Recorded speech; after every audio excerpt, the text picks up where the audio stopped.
Tout à fait. Merci Valentin de m'avoir invité à ce séminaire. C'est vrai qu'on aurait mieux aimé être au milieu des vignes, surtout qu'elles ont de jolies couleurs en ce moment, même si elles commencent à perdre leurs feuilles. Ça, c'est une photo qui date d'il y a 15 jours dans le village dans lequel j'habite.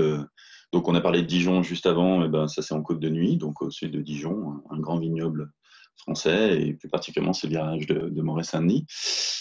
Donc, moi, je fais de l'écologie microbienne des sols. Je travaille à l'INRA depuis une vingtaine d'années, et donc, globalement, je regarde mes travaux de recherche ont pour objectif de regarder l'impact des pratiques viticoles et aussi plus largement agricoles, hein, pas que viticoles, sur l'écologie microbienne des sols et même sur la qualité microbiologique des sols. Et aujourd'hui, depuis une vingtaine d'années qu'on travaille sur cette thématique, on commence à avoir pas mal de résultats que je vais vous présenter sur l'impact de ces pratiques viticoles et qu'est-ce qui serait un itinéraire viticole agroécologique.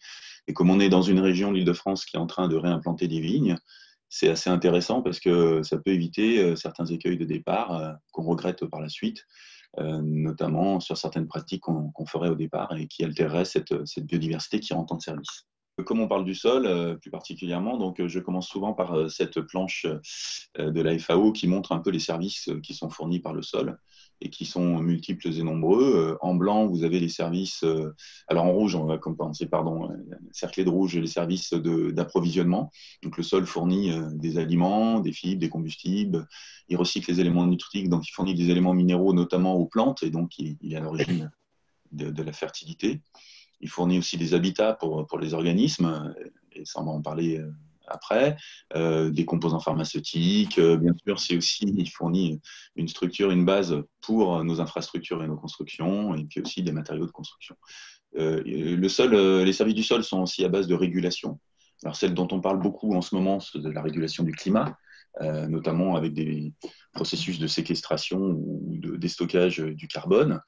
Mais aussi régulation de la qualité de l'eau avec la purification de l'eau. Le sol est un très bon filtre physique, chimique et biologique de tous les polluants qu'on met au-dessus. Il va aussi réguler les crues. Donc ça, c'est des problématiques que l'on a de plus en plus récurrentes par rapport à des notions d'imperméabilisation de sol. Et donc, on imperméabilise un sol en urbain, en périurbain, même des fois en système agricole.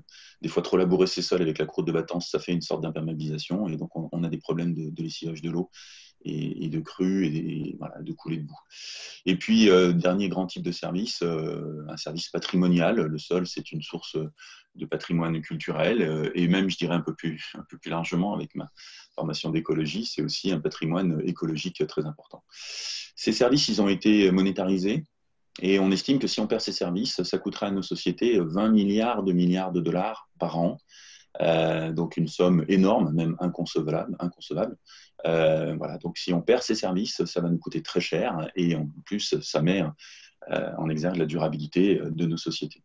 Et puis autre chiffre important, 95% des aliments que nous consommons proviennent du sol et même on pourrait aller à 99% parce qu'on sait que toute la pêche côtière, notamment, donc tout ce qui est poisson, crustacés, etc., sont alimentés aussi par des éléments minéraux et organiques qui viennent du sol et qui sont amenés par les cours d'eau au niveau des systèmes côtiers. Donc voilà, le sol est une matrice très importante qui rend d'énormes services. Alors là, j'ai un petit problème d'animation parce que alors je vais enlever les photos de dessus.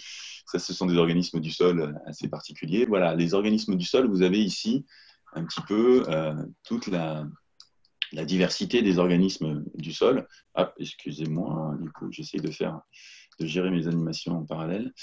Et généralement, les organismes du sol, on les classe par taille. On commence des plus petits, bactéries, champignons, et je vais vous parler plus particulièrement de ça aujourd'hui, jusqu'aux plus gros, la faune du sol et ceux qu'on connaît très bien, les vers de terre, les carabes, les gastéropodes, et puis au milieu, on a microfaune et mésofaune, un peu moins bien connus parce qu'un peu moins bien visibles, donc les nématodes, des vers microscopiques qu'on connaît surtout pour être parasites, mais il y en a plein qui ne sont pas parasites, les protozoaires, les colamboles, les arachnides, etc., etc., et les acariens. Donc une grande diversité d'organismes en termes de taille, en termes de forme, mais aussi en termes de ressources génétiques.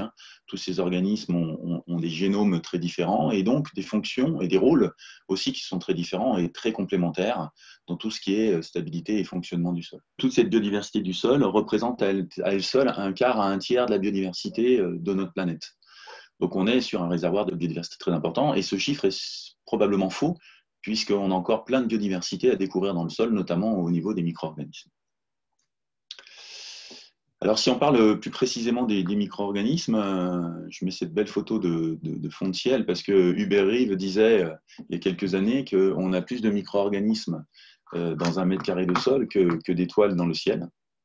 Et c'est vrai, puisque si on regarde des chiffres un peu plus précis, on a à peu près 1 milliard de bactéries par gramme de sol et des millions de champignons. Quand je parle de champignons, bien sûr, c'est la version microscopique, hein, mycélium. Et quand on regarde cette fois en termes d'espèces, eh ben, on a des millions d'espèces de bactéries toujours dans ce gramme de sol et des milliers à des dizaines de milliers d'espèces de champignons. Donc le réservoir de biodiversité, j'ai envie de dire, il est microbien. On a une diversité énorme et une abondance énorme de micro-organismes dans le sol. Et ces micro-organismes, ils ne sont pas là pour faire joli, ils sont impliqués dans des nombreuses fonctions d'importance au niveau du sol. Notamment, si on doit en retenir qu'une, c'est la dégradation, la minéralisation des matières organiques. Les bactéries et les champignons sont les seuls organismes capables de dégrader la matière organique et de la minéraliser en éléments minéraux qui sont essentiels, notamment pour la croissance des végétaux. Les plantes ne se nourrissant que d'éléments minéraux, si on n'a pas ce recyclage de la matière organique grâce aux micro-organismes, on n'a pas de fertilité naturelle dans un sol. Et Dieu sait qu'en agroécologie aujourd'hui et en agriculture, on parle de plus en plus de fertilité naturelle parce qu'on veut se rendre indépendant, notamment des engrais de synthèse. Cette dégradation de la matière organique, elle a un rôle aussi très important dans la structure du sol, car les micro-organismes vont être capables de fournir des petits ciments organiques, quand ils dégradent la matière organique, qui vont coller les particules minérales et faire des agrégats, micro et macro-agrégats, dans lesquels ces macro et micro-agrégats vont représenter des habitats pour les organismes du sol, les bactéries, les champignons, mais aussi la micro, la méso et la macrofaune. Et puis les bactéries et les champignons, globalement, ils sont capables de tout dégrader à un moment ou à un autre. Et donc, ils vont dégrader aussi tous les polluants qu'on met au niveau du sol. Alors, quand on a des pesticides, des hydrocarbures, ils sont capables de les dégrader, même quand c'est un peu compliqué. Quand c'est des métaux, comme on parle souvent de cuivre dans les sols, là, c'est un peu plus différent, puisque les métaux, on ne peut pas les dégrader. Par contre, on peut changer les spéciations, ou on peut les absorber, les rendre indisponibles. Et c'est ce qui se passe aussi dans les sols viticoles. Et enfin, Monsieur Pinard en a parlé avant, il y a la lutte contre les pathogènes. C'est vrai qu'on parle beaucoup de bactéries et de champignons quand ils sont pathogènes, on les connaît essentiellement pour ça. Mais l'énorme majorité, 99,9% des bactéries et des champignons sont bénéfiques et certains sont même utilisés pour lutter contre d'autres pathogènes, que ce soit d'autres micro-organismes ou des insectes. On avait une question en parallèle là, c'est est-ce que Et, les services écosystémiques, donc liés aux fonctions des micro-organismes, est-ce que ces services ne sont-ils pas en partie déjà perdus? euh, Alors, le problème des services écosystémiques, c'est qu'on en parle beaucoup. Vous savez qu'on est capable de les monétariser. Par contre, c'est un peu plus difficile pour véritablement les mesurer. Donc, j'ai envie de dire non. J'ai envie d'être optimiste aujourd'hui dans cette période un petit peu critique qu'on passe en ce moment, que ce soit au niveau social global ou même au niveau agricole. J'ai envie de dire non pour deux raisons. Déjà parce que vous verrez que c'est très compliqué de tuer un sol. Il n'existe pas de sol mort. Donc, on a des micro-organismes en abondance et en diversité encore dans la plupart des sols. Après, ça ne veut pas dire qu'on n'a pas des pratiques qui sont agressives et qu'on peut les changer. Et puis, deuxièmement, la capacité de résilience de ces micro-organismes, elle est très importante. C'est-à-dire que même si on a un sol qui est dégradé, on peut le réhabiliter très facilement, et pas en achetant de la biodiversité ou en rajoutant dans le sol, mais avec des pratiques agricoles et viticoles. Donc oui, on a sûrement des services qui sont dégradés, perdus, je ne pense pas, mais en tout cas, il ne faut pas être fataliste en disant c'est fini, on l'a plus, on passe à autre chose, parce que déjà on ne peut pas passer à autre chose, mais on est capable de restaurer ça très facilement. Voilà. Alors je continue.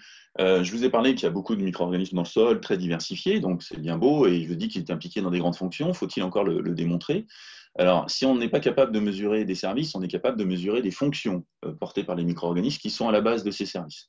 Et on a fait une expérimentation dans notre laboratoire qui montre que si on baisse de 30% la diversité microbienne d'un sol, si on baisse de 30% la diversité microbienne d'un sol, donc il nous reste encore des centaines de millions d'individus et quelques centaines de milliers d'espèces, hein, ce qui est agréable, et ben, quand on baisse de 30% cette diversité, on perd 40% de la minéralisation de la matière organique d'un sol. On perd 50% de la productivité végétale, ça a été testé sur de la luzerne et sur du blé. On perd aussi 15% de récupération d'une plante après un processus de sécheresse. Et là, Dieu sait qu'on va en connaître de nombreux avec les changements climatiques. On perd 50% de la stabilité structurelle d'un sol.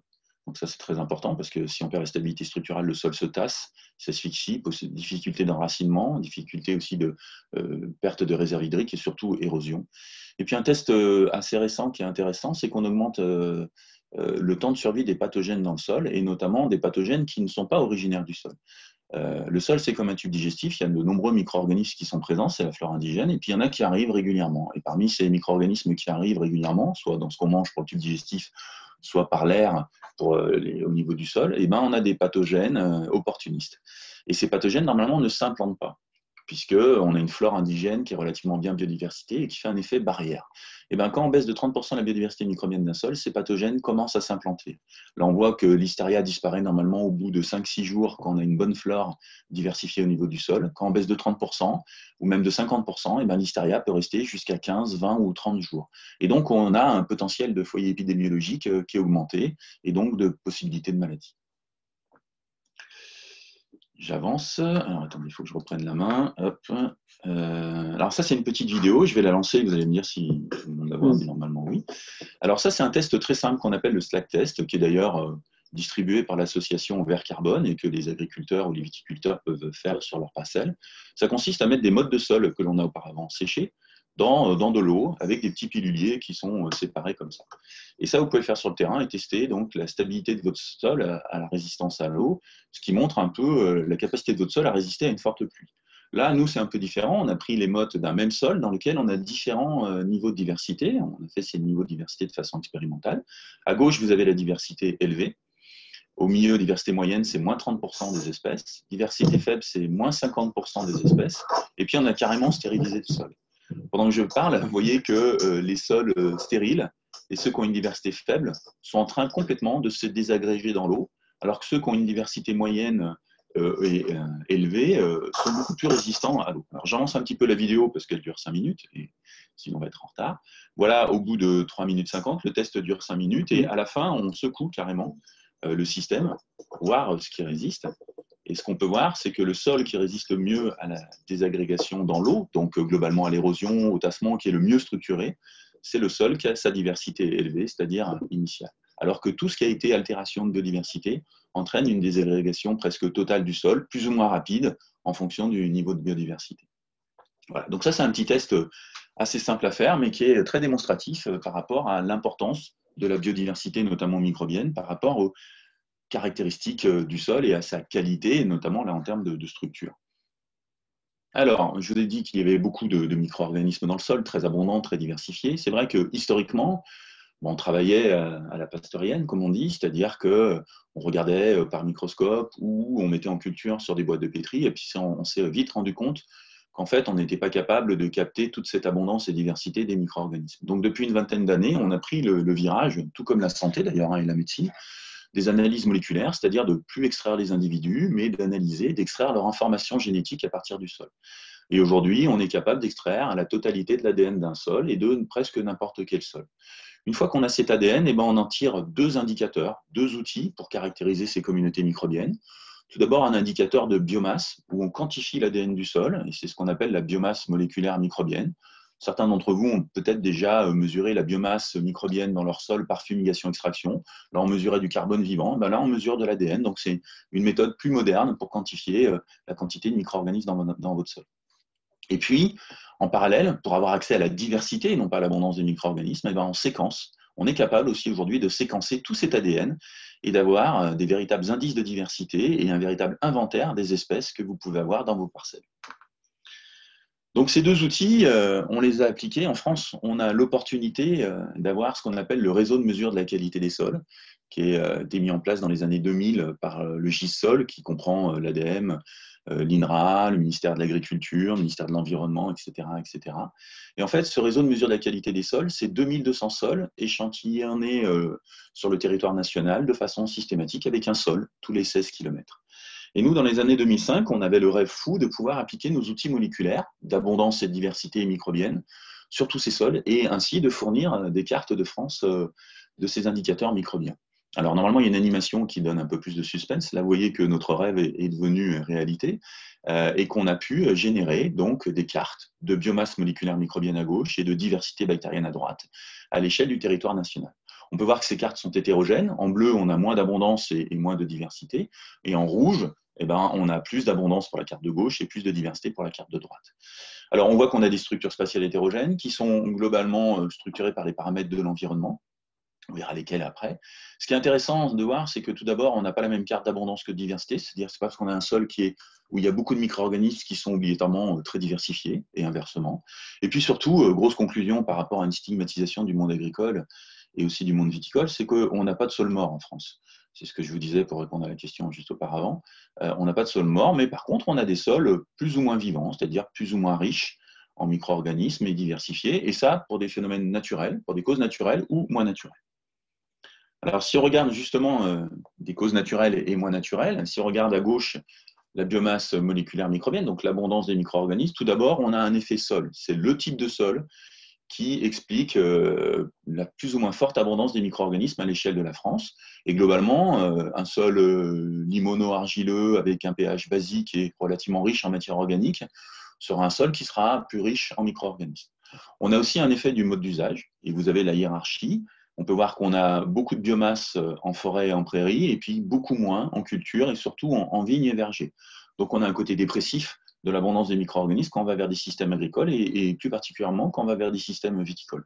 Ça s'explique assez facilement par des notions de pratique qui sont assez agressives, comme le travail du sol, une mauvaise couverture végétale des sols, et puis en vigne, on utilise beaucoup d'antifongiques, et donc contre les champignons qui font partie de cette biomasse microbienne.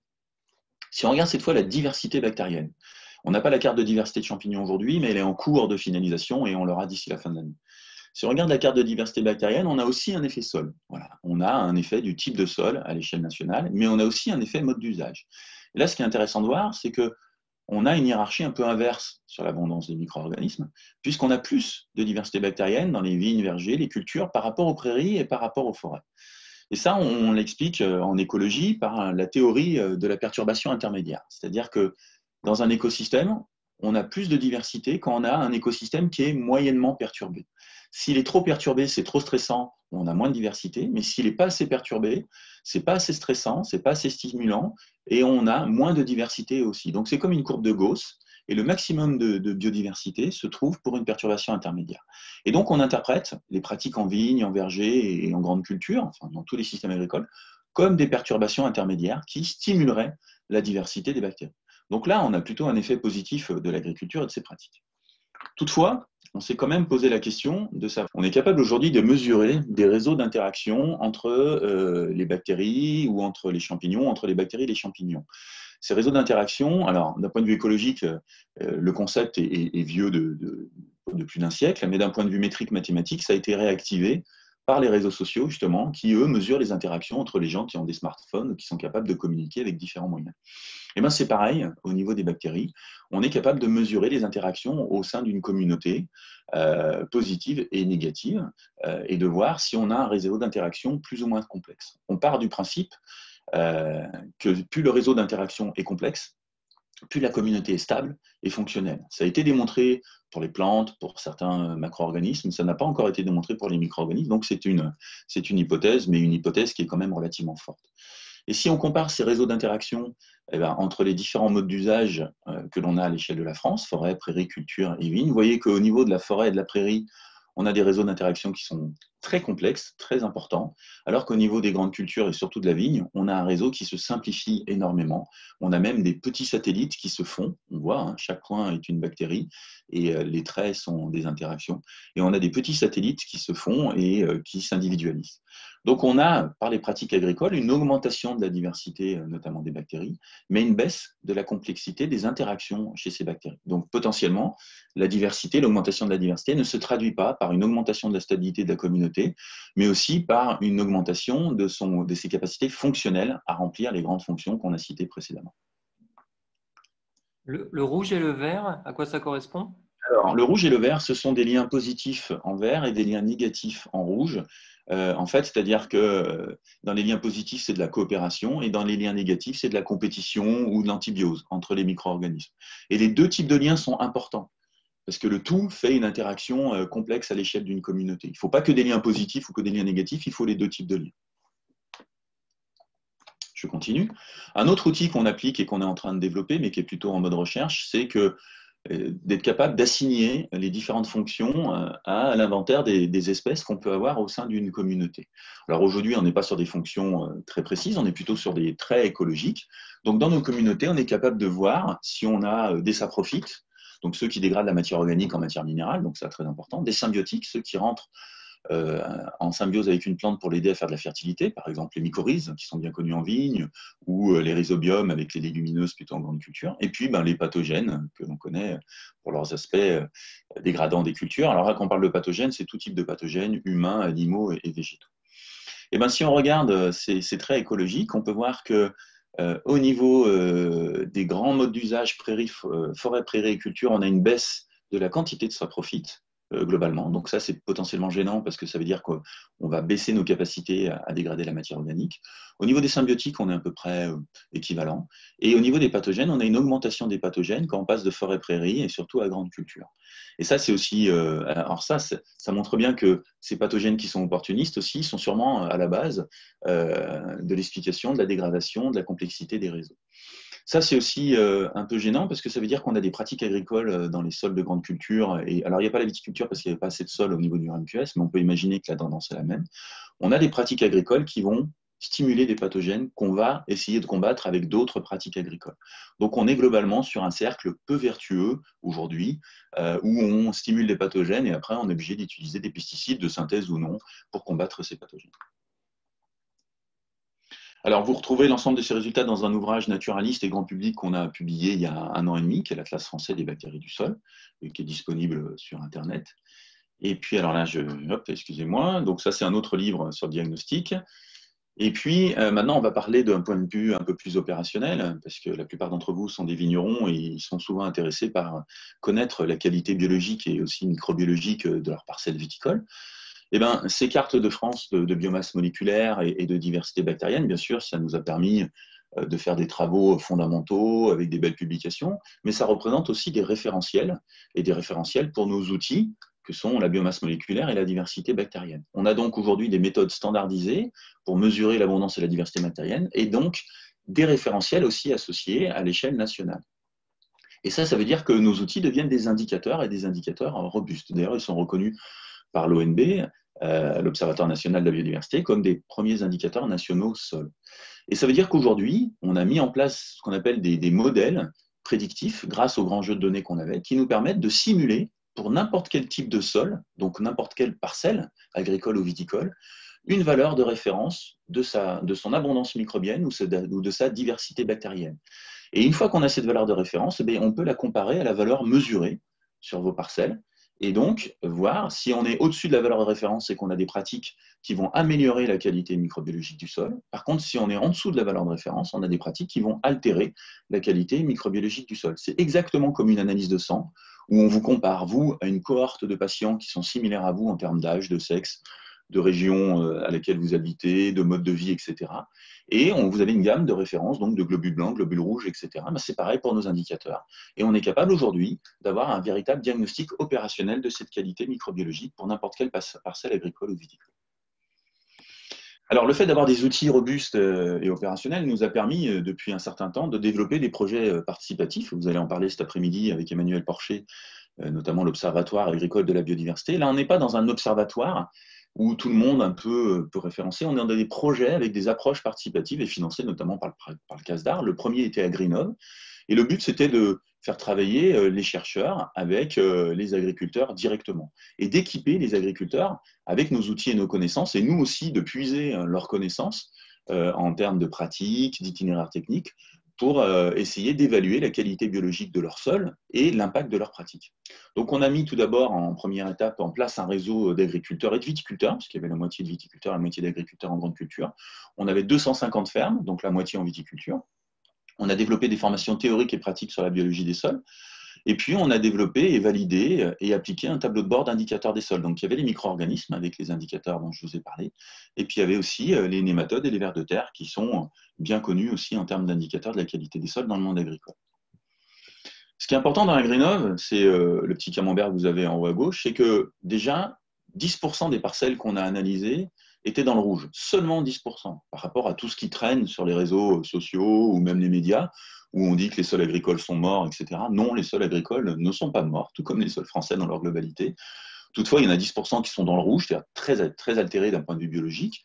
On en a quand même une grosse moitié qui sont dans l'orange. L'orange, c'est qu'on est sur un patrimoine biologique qui n'est non critique, mais qui est quand même à surveiller. Et puis, on a un bon tiers qui est dans le vert, donc de très bonne qualité biologique. Autre résultat aussi intéressant, c'est qu'on a 97% des agriculteurs, donc des presque 250 agriculteurs, qui sont allés jusqu'au bout du processus. Ça veut dire que ça marche et qu'il y a un intérêt mutuel pour ce type d'approche. Et puis, chose aussi très, très importante, c'est que dans notre réseau d'agriculteurs, à peu près 2 tiers ont commencé à changer leurs pratiques par rapport aux résultats qu'ils ont obtenus et aussi aux échanges qu'ils ont eus avec les experts. Et que, donc, si on veut faire de la transition agroécologique, eh ben, il faut faire travailler le monde des chercheurs avec le monde des agriculteurs pour pouvoir faire approprier par les agriculteurs cette fameuse transition. En termes de résultats, parce que c'est des choses aussi qui vous intéressent, alors voilà les fameux curseurs avec la valeur de référence qui est le trait noir à droite. Le seuil critique, c'est moins 30% par rapport à la valeur de référence. Ça correspond à cette dilution de diversité dont je vous ai présenté les impacts auparavant sur les différentes fonctions. Et donc, on l'a mis à 30%, à moins 30% de la valeur de référence. Première pratique très questionnée en viticulture, quel est l'impact de l'enherbement? Est-ce que je dois enherber de façon temporaire, de façon permanente? Ben voilà ce que donne un curseur, un diagnostic moléculaire sur la biomasse microbienne. C'est que les parcelles au niveau d'Agrinov, donc à peu près 120 parcelles réparties sur toute la France, montrent que ceux qui ne sont pas enherbés ont une biomasse microbienne souvent plus faible que ceux qui ont un enherbement temporaire, qui eux-mêmes sont un peu plus faibles que l'enherbement permanent. Donc, le fait d'enherber le sol est relativement stimulant, très positif pour la quantité de micro-organismes. Alors, il faut voir qu'il y a aussi un double effet, c'est que souvent quand on enherbe le sol, on travaille moins le sol. Vous avez une photo un peu emblématique au-dessus, et que quand on ne travaille pas le sol, le travail du sol est quelque chose de très agressif aussi pour les micro-organismes. Et donc, si on enherbe et on limite le travail du sol, on va avoir quelque chose d'aggradant pour la qualité microbiologique des parcelles. Autre question, les traitements phytosanitaires. Est-ce que le fait d'avoir un nombre de familles de biocides, ce sont des familles de biocides là, qui augmentent par rapport à mes traitements, donc herbicides plus fongicides, plus insecticides, est-ce que ça va altérer la qualité microbiologique de mon sol? Voilà ce que donnent les résultats sur le réseau Agrinov. Dès qu'on passe de 0 à une famille, alors 0 c'est l'agriculture bio, à une famille, à même 3 familles ou 4 familles, on a une baisse notamment de la biomasse moléculaire microbienne qui est assez importante. Le cuivre dans tout ça, le cuivre c'est c'est un petit peu un serpent de mer en ce moment. On parle beaucoup du cuivre. Est-ce qu'il faut interdire le cuivre? Est-ce qu'on doit continuer à utiliser le cuivre? Personnellement, ma position est de dire oui, il faut continuer d'utiliser le cuivre parce qu'à 4 kg par hectare, on n'en met pas beaucoup. Et toutefois, c'est vrai que en fait, aujourd'hui, on est un petit peu plombé, c'est le cas de dire, par le cuivre historique qu'on a mis depuis 100 à 150 ans. Et si on regarde les niveaux de contamination et la teneur en biomasse moléculaire microbienne en fonction de ces niveaux de contamination dans les parcelles viticoles de notre réseau, on peut voir que oui, quand on passe de 0 à 50 ppm à 300 ppm, on a une baisse, pas très significative, mais une baisse tout de même de la biomasse moléculaire microbienne que l'on trouve dans ces sols. Donc il y a un impact du cuivre historique sur la quantité de micro-organismes qu'il y a dans le sol. Toutefois, j'ai envie de dire, on n'y peut rien, on n'y peut plus rien. Le cuivre est là, il a été amené. Et encore une fois, si vous avez par exemple 200 ppm de cuivre sur un hectare, dans un sol, à l'hectare, ça fait 1 tonne de cuivre. 1 tonne de cuivre, quand vous mettez 4 kg par an, c'est du 4 pour 1000. Donc vous amenez pas grand-chose. Donc ça ne change pas grand-chose. Donc on peut continuer à utiliser le cuivre aux doses actuelles. Ça ne changera pas grand-chose en termes d'écologie microbienne au niveau de la parcelle et d'impact par rapport aux doses déjà présentes. En termes de biodiversité, on peut voir que la diversité bactérienne, notamment, ne répond pas beaucoup à cette accumulation de cuivre dans les sols parce qu'il n'y a pas de grosse différence, même si on voit une petite amélioration, elle n'est pas très significative. On ne voit pas de grosse amélioration de la biomasse, de la diversité bactérienne en fonction des doses de cuivre dans les sols des parcelles. Et sur les champignons, même si on voit une petite dégradation, ce n'est pas significatif. Et les champignons, la diversité des champignons n'est pas fortement dégradée si on augmente la dose de cuivre. Et au contraire, même, elle semble, mais ça c'est un effet confondant, améliorer. Si j'ai encore un petit peu de temps, je vais finir mon exposé par parler de la biodynamie, mythe ou réalité. Pourquoi la biodynamie? En fait, dans ces projets participatifs, on est souvent interpellé par des agriculteurs ou surtout des viticulteurs pour savoir qu'est-ce que donne la biodynamie en termes de qualité biologique des sols. Et là, force est de constater que Sandinra ou même des infrastructures de recherche dans le monde agricole, on a très très peu de références sur la biodynamie. Et pourtant, ce sont des surfaces qui augmentent chaque année, et avec de plus en plus notamment de viticulteurs qui se convertissent à la biodynamie et qui viennent du bio ou même qui viennent directement du conventionnel. Et donc, pour répondre à cette question, on a mis en place le projet Ecovitisol, financé par l'Office français de la biodiversité et le Bureau interprofessionnel des vins de Bourgogne, qui était d'évaluer la qualité microbiologique des sols viticoles en rentrant par les modes de production et donc de comparer la biodynamie au bio et au conventionnel. Pour répondre à cette question, on est allé sur 3 grands vignobles, le vignoble alsacien autour de Colmar, le vignoble de Côte-de-Nuit, Côte-de-Beaune, donc ce qu'on a appelé Bourgogne du Nord, et puis le vignoble de Bourgogne du Sud, Côte Chalonnaise et Mâconnais. Et dans chacun de ces vignobles, on a échantillonné 50 parcelles, donc 150 parcelles en tout sur l'ensemble du projet, avec à chaque fois un tiers, un tiers, un tiers entre la biodynamie, le bio et le conventionnel. Donc, on a mis en place ce réseau de 150 parcelles. On a aussi une stratégie participative dans ce projet, c'est-à-dire qu'on travaille avec les viticulteurs, on a échantillonné avec eux, on a échangé avec eux, et puis quand on a les résultats sur leurs parcelles, on fait des ateliers de co-interprétation de nos résultats sur la qualité microbiologique des sols et l'impact de leurs pratiques viticoles. La stratégie analytique qu'on a déployée, c'est la même que pour les projets d'avant, donc je passe rapidement, hein, abondance et diversité microbienne avec nos outils moléculaires et les référentiels d'interprétation. Voilà ce que ça donne au niveau des pratiques. Donc on commence à avoir une première vision. Alors on est à la moitié des Ecovitisol, hein. On a échantillonné tout d'abord l'année dernière la moitié du réseau, donc 75 parcelles sur les 3 vignobles et avec une bonne répartition entre bio, biodynamie et conventionnel. On a commencé à analyser et on confirme globalement ce que l'on voyait sur Agrinov avec des choses un peu en plus. Bon, le travail du sol n'est pas bon pour la qualité microbiologique et pour le bilan microbiologique des parcelles. L'enherbement est très positif, très stimulant. Les amendements organiques sont bons. La restitution des sarments, et ça c'est quelque chose d'un peu nouveau dans Ecovitisol, parce qu'on n'étudiait pas trop cette pratique avant, on ne la référençait pas trop, semble fortement stimuler la qualité microbiologique du sol. Et puis l'ajout de pesticides, et notamment plus on augmente le nombre de familles de biocides, est néfaste pour le bilan microbiologique des sols des parcelles viticoles. Si on regarde cette fois les modes de production, ce que l'on voit, c'est que, alors voilà nos différents indicateurs avec leurs couleurs, hein, rouge, orange et vert. Ce que l'on voit, c'est que si on regarde directement à droite le bilan microbiologique de la qualité des sols, pour le conventionnel raisonné, on est plutôt dans l'orange. Ça, c'est une moyenne de toutes les parcelles qu'on a eues. Pour le bio, on est dans le vert, et pour les biodynamiques, on est dans le vert. Ça, c'est un bilan moyen des parcelles qu'on a étudiées. Et si on regarde le bas de la diapo, où on a la gamme de variations pour nos indicateurs, on peut voir que oui, le conventionnel raisonné est plutôt dans l'orange, alors que la bio et la biodynamie sont dans le vert. Toutefois, on a une grande gamme de variabilité de la qualité des parcelles dans tous les modes de production. C'est-à-dire que dans le conventionnel, on en a dans le rouge, mais on en a aussi dans le vert.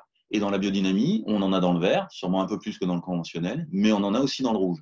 C'est-à-dire qu'il ne faut pas être clivant sur les modes de production. Les modes de production sont globalement plus vertueux en biodynamie par rapport au bio et par rapport au conventionnel, mais dans le conventionnel, on en a qui travaillent très bien et qui ont des pratiques vertueuses et qui peuvent faire de l'agroécologie et une bonne qualité microbiologique de leur sol tout en restant en conventionnel.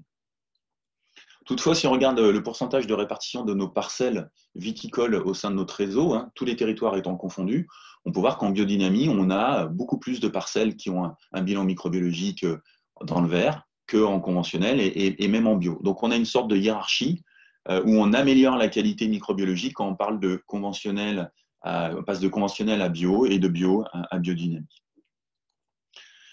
Chose intéressante aussi, et je vais finir là-dessus, on a fait aussi les réseaux d'interaction sur nos réseaux de parcelles. Et on a abordé ces réseaux d'interaction en fonction des modes de production.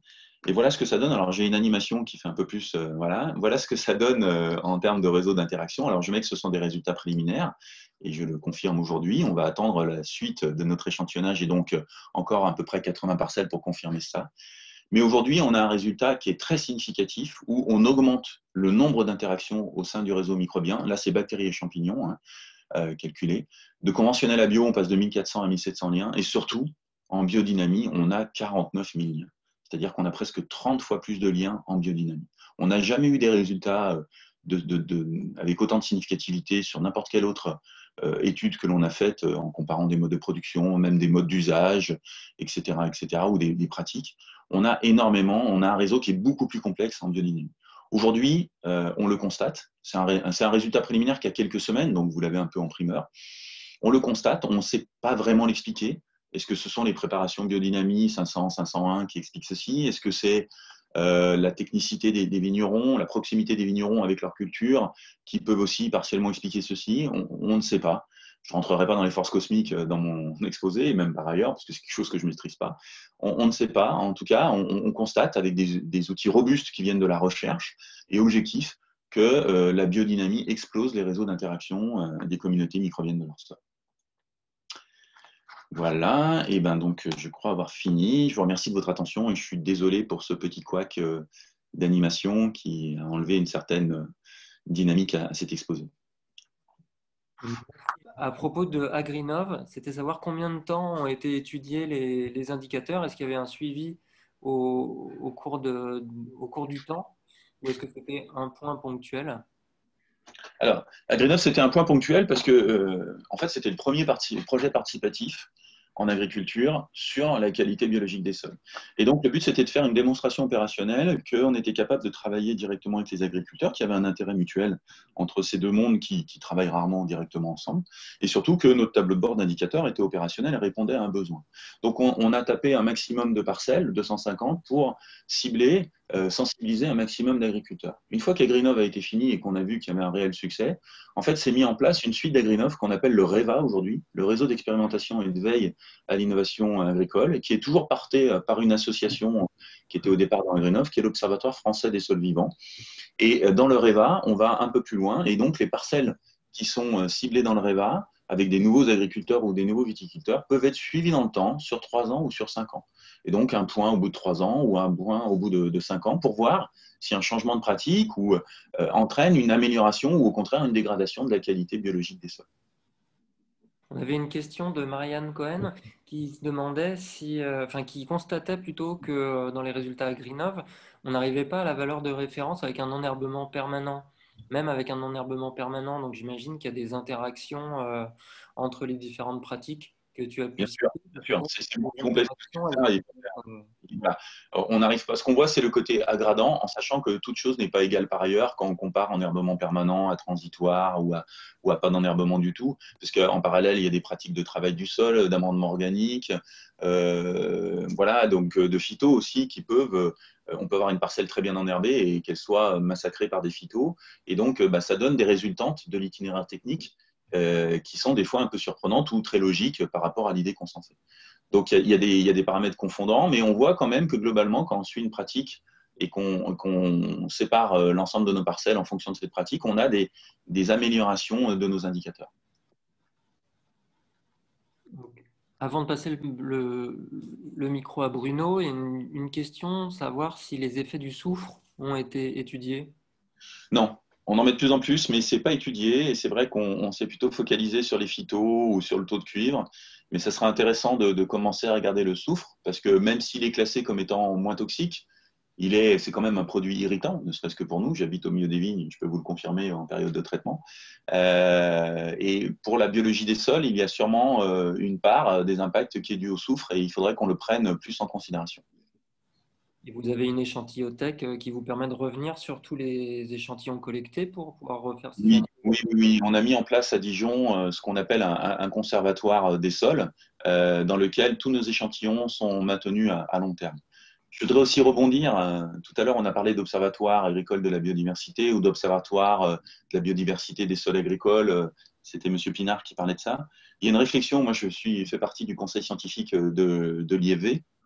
Il y a une réflexion entre l'INRA et l'IFV pour mettre en place un observatoire des sols viticoles. Et moi, pour l'instant, je suis porteur de la rédaction de ce projet et je pense que c'est une véritable innovation. Ça permettrait à tous les territoires d'avoir accès aux données des autres territoires et aussi d'agrémenter de façon dynamique toutes les observations ou tous les indicateurs qu'on pourrait faire sur ces sols viticoles et enfin faire des bilans et orienter en fait les pratiques sur des bases très robustes et scientifiques. Moi, je pense qu'on n'aura pas de mal à trouver des volontaires pour alimenter le réseau en Île-de-France à partir de parcelles vierges. Donc, à rediscuter plus tard. Bruno, je te passe le micro. Oui, donc en fait, Lionel a répondu en partie là, avec les dernières réponses à mes interrogations. Je voulais faire la remarque que le groupe qu'on appelle bio est défini par la négative « je n'utilise pas d'eux », là où les deux autres groupes sont finalement peut-être plus homogènes, au sens où il y a des pratiques positives beaucoup plus encadrées et pas seulement des non-pratiques. Donc ça, c'était un point.